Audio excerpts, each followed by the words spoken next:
ಅಯೋಧ್ಯ ನಗರ ನಾಮಧಾರಿ ನಗರ್ತ ಸಮುದಾಯದ ವತಿಯಿಂದ ಬೆಂಗಳೂರಿನ ಫ್ರೀಡಂ ಪಾರ್ಕ್ನಲ್ಲಿ ಬೃಹತ್ ಪ್ರತಿಭಟನೆಯನ್ನು ಹಮ್ಮಿಕೊಳ್ಳಲಾಗಿತ್ತು. ಸಾಮಾಜಿಕ ಮತ್ತು ಶೈಕ್ಷಣಿಕ ಹಕ್ಕುಗಳ ಹೋರಾಟ ಭಾವನಾತ್ಮಕ ಮತ್ತು ಐತಿಹಾಸಿಕ ರೀತಿಯಲ್ಲಿ ನಡೆಯಿತು. ರಾಜ್ಯದ ವಿವಿಧ ಭಾಗಗಳಿಂದ ಸಾವಿರಾರು ಸಮುದಾಯದ ಜನರು, ಮಹಿಳೆಯರು, ಕಾಲೇಜು ವಿದ್ಯಾರ್ಥಿಗಳು, ರೈತರು, ಕೂಲಿ ಕಾರ್ಮಿಕರು, ಹಿರಿಯ ನಾಗರಿಕರು ಮತ್ತು ಯುವಕರು ಭಾಗವಹಿಸಿ ತಮ್ಮ ಸಾಮಾಜಿಕ, ಶೈಕ್ಷಣಿಕ ಮತ್ತು ಆರ್ಥಿಕ ಸಮಸ್ಯೆಗಳನ್ನು ವ್ಯಕ್ತಪಡಿಸಿದರು. ಕೋಲಾರ, ಚಿಕ್ಕಬಳ್ಳಾಪುರ, ಬೆಂಗಳೂರು ಗ್ರಾಮಾಂತರ, ಬೆಂಗಳೂರು ನಗರ ಸೇರಿದಂತೆ ಹಲವಾರು ಗ್ರಾಮೀಣ ಪ್ರದೇಶಗಳಿಂದ ಜನರು ಸ್ವಯಂಪ್ರೇರಿತವಾಗಿ ಆಗಮಿಸಿ ಹೋರಾಟದಲ್ಲಿ ಭಾಗವಹಿಸಿದರು. ಇದು ರಾಜಕೀಯ ಹೋರಾಟವಲ್ಲ, ನಮ್ಮ ಮಕ್ಕಳ ಭವಿಷ್ಯಕ್ಕಾಗಿ ನಡೆಯುತ್ತಿರುವ ನ್ಯಾಯದ ಹೋರಾಟ ಎಂದು ಸಮುದಾಯದ ಮುಖಂಡರು ಸ್ಪಷ್ಟಪಡಿಸಿದ್ದರು ಹಾಗೂ ಅಧಿಕಾರಿಗಳಿಗೆ ಮನವಿ ಪತ್ರ ಸಲ್ಲಿಸಿದರು.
ನನ್ನ ಹೆಸರು ಶ್ರೀನಿವಾಸ್ ಶೆಟ್ಟಿ ಅಂತ.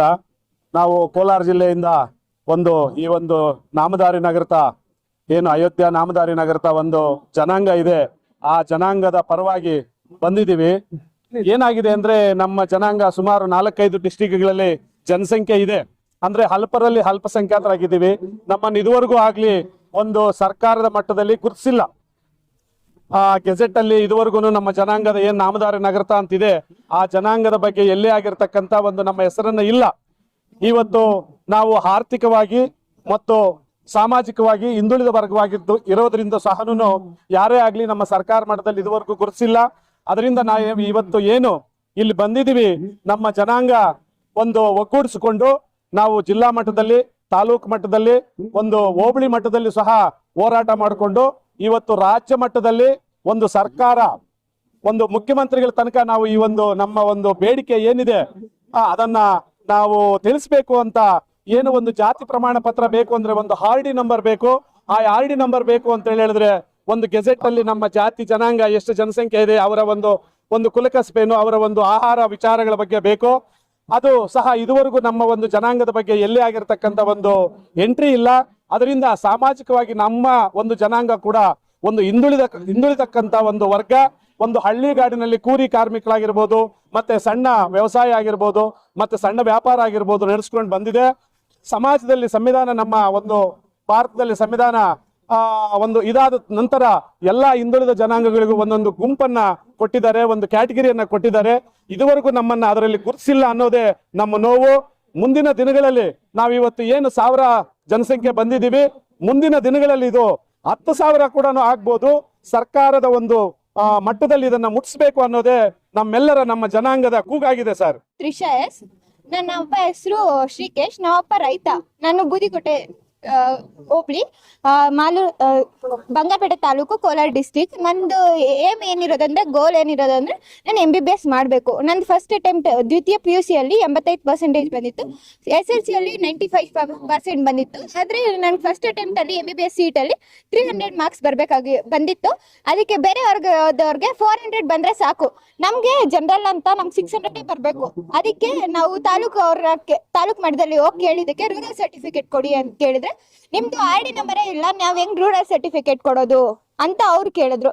ನಾವ್ ಏನ್ ಮಾಡಿದೀವಿ ಅಂತ ಪಾಪ ನಾವ್ ಏನ್ ಸರ್ಕಾರಕ್ಕೆ ಮಾಡಿದೀವಿ, ನಮ್ಗೆ ಏನು ನೇಮು ಐಡೆಂಟಿಟಿ ಏನು ಇಲ್ಲ ಸರ್ಕಾರದಲ್ಲಿ. ಅದಕ್ಕೋಸ್ಕರ ನಮ್ ಜನರಲ್ ಇದ್ರೆ ಸಾಕ, ಒಬ್ಬೊಬ್ರು ಅದರ್ಸ್ ಅಂತ ಹಾಕೊಂತಾರೆ ಬೇರೆಯವರು, ನಾವು ಜನರಲ್ಸ್ ಅಂತ ಹಾಕೋತೀವಿ. ಇವಾಗ ನೀಟ್ ಎಕ್ಸಾಮ್ ಅಲ್ಲಿ ಏನಾದ್ರು ಕ್ಯಾಸ್ಟ್ ಐಡೆಂಟಿಟಿ ಅನ್ನೋದು ಇರ್ಬೇಕು. ಅದಕ್ಕೋಸ್ಕರ ನಮ್ಗೆ ಏನಾದ್ರು ಒಂದು ಐಡೆಂಟಿಟಿ ಕೊಡಿ ಅಂತ ನಾವು ಸರ್ಕಾರಕ್ಕೆ ಕೇಳ್ತಾ ಇದೀವಿ. ಇವಾಗ ನಮ್ಗೆ ಒಂದು ವರ್ಷ ವೇಸ್ಟ್ ಆಯ್ತು ನಂದು. ನೆಕ್ಸ್ಟ್ ನನ್ನ ತಮ್ಮವ್ರಿಗಾದ್ರೂ ಏನಾದ್ರು ಯೂಸ್ ಆಗ್ಲಿ, ನಮ್ ವರ್ಗದವ್ರು ಎಲ್ಲ ಫೀಲ್ಸ್ ಬೇಕು ಅನ್ನೋದು ಒಂದು ಆಸೆ. ಅದಕ್ಕೋಸ್ಕರ ನಾವು ಐಡಿ ನಂಬರ್ ಕೊಡ್ಬೇಕಾಗಿ ಎಲ್ಲ ಸರ್ಕಾರ ಮುಖ್ಯಮಂತ್ರಿಗೂ ಎಲ್ಲರಿಗೂ ನಾವು ಕೇಳ್ಕೊಡೋದು ಇಷ್ಟೇ. ತೇಜಸ್ವಿನಿ, ನಾನು ಮಾಸ್ಟರ್ ಡಿಗ್ರಿ ಕಂಪ್ಲೀಟ್ ಮಾಡಿದ್ದೀನಿ, ಪೊಲಿಟಿಕಲ್ ಸೈನ್ಸ್ ಮಾಡಿದ್ದೀನಿ.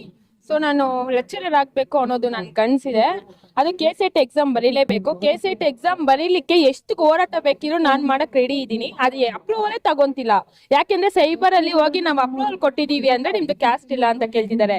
ನಮ್ದು ಮೈನ್ ಪ್ರಾಬ್ಲಮ್ ಏನೂ ಇಲ್ಲ. ನಮ್ಮ ಸಮುದಾಯ ಮಕ್ಕಳು ತುಂಬಾ ಚೆನ್ನಾಗಿ ಓದ್ತಿದ್ದಾರೆ. ಯಾಕೆ ಯಾವತ್ತಿದ್ರೂ ಹಿಂದೆ ಇರ್ಬೇಕು, ಮುಂದೆ ಬರ್ಬೇಕು. ನಮ್ಮ ಸಮುದಾಯನೂ ಇದೆ, ನಮ್ಮ ಸಮುದಾಯದ ಮಕ್ಕಳು ಚೆನ್ನಾಗಿ ಓದ್ತಿದ್ದಾರೆ ಅನ್ನೋದು ಮುಂದೆ ಬರ್ಲೇಬೇಕು. ಸೊ ಪ್ಲಸ್ ಬೇರೆ ಜಾತಿ ಅವ್ರಿಗೆ ಕಂಪೇರ್ ಮಾಡೋದಾಗಿದ್ರೆ ನಮ್ಮ ಕ್ಲಾಸಲ್ಲಿ ನಮ್ಮ ಸ್ಟೂಡೆಂಟ್ಸ್, ನಮ್ಮ ಫ್ರೆಂಡ್ಸ್ ಎಷ್ಟೇ ಅಡ್ಮಿಷನ್ ಕಟ್ಟಿದ್ರು ಅವ್ರು ರಿಟರ್ನ್ ಬರ್ತಿದೆ, ನಮಗ್ ಬರ್ತಿಲ್ಲ. ಯಾವುದೇ ತರ ಸ್ಕಾಲರ್ಶಿಪ್ ನಮಗ್ ಬರ್ತಾ ಇಲ್ಲ. ನಮ್ಗೆ ಸ್ಕಾಲರ್ಶಿಪ್ ಬರೋ ಹಾಗೆ ಆಗ್ಬೇಕು. ಮತ್ತೆ ನಮ್ಗೆ ಯಾವ ಹಾಸ್ಟೆಲಲ್ಲೂ ನಮ್ಗೆ ಪ್ಲೇಸ್ ಇಲ್ಲ ಸರ್. ನಮ್ಗೆ ಹಾಸ್ಟೆಲ್ ಪ್ಲೇಸ್ ಆಗ್ಬೇಕು, ಅದೇ ನನ್ ಕನಸಾಗಿದೆ. ನನ್ಗೆ ಇದಾಗಲ್ಲ ಅನ್ನೋದು ನನ್ಗೆ ಗೊತ್ತಿದೆ. ಅದೇ ನನ್ನ ತಮ್ಮ ನನ್ನ ತಂಗಿಯರ್ಗಾದ್ರೂ ಇದಾಗ್ಬೇಕು ಅನ್ನೋದು ನನ್ ಕನಸಾಗಿದೆ. Thank you.